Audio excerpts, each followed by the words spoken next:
Yes ఏ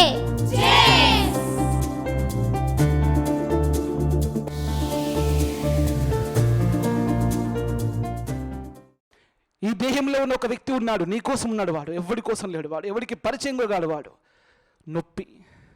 లోపల ఉన్నోడు ఎవడు అనుకుంటున్నావా? నీ నొప్పి నువ్వు, నీ బాధని నువ్వు, నీలో ఉండే అవస్థని నువ్వు, నీ ఆ బాధ అనుభవం ఏదైతే ఉందో, ఆ బాధ యొక్క పరిస్థితులు ఏవైతే ఉన్నాయో, ఆ బాధ యొక్క సందర్భం ఏదైతే ఉందో, ఆ బాధ యొక్క విషయం ఏదైతే ఉందో, ఆ బాధ యొక్క ఆశ ఏదైతే ఉందో, ఆ బాధ యొక్క ఆశయం ఏదైతే ఉందో, ఆ బాధ స్వప్నం ఏదైతే ఉందో, ఆ బాధ యొక్క లక్ష్యం ఏదైతే ఉందో, ఆ బాధ ప్రపంచం ఏ ప్రపంచాన్ని ఆ బాధ కోరుకుంటుందో, ఆ బాధ నీకు ఏ జ్ఞానంను కలిగిస్తుందో, ఏ ధైర్యాన్ని ఇస్తుందో, ఏ ఆలోచన ఇస్తుందో, ఏ విశ్వాసాన్ని ఇస్తుందో, ఆ బాధ నేను ఎట్లా నిద్ర మేలుకొల్పుతుందో, ఆ బాధతో ఒక్కసారి మాట్లాడి చూడు.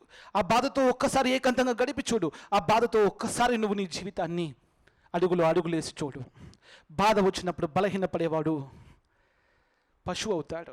బాధ వచ్చినప్పుడు నిలబడేవాడు రాక్షసుడు అవుతాడు. బాధ వచ్చినప్పుడు బలపడేవాడే మనిషి అవుతాడు. వాడు IAS జమ్ అవుతాడు. ఇది గుర్తుంచుకోమని చెప్తాను అక్కడ.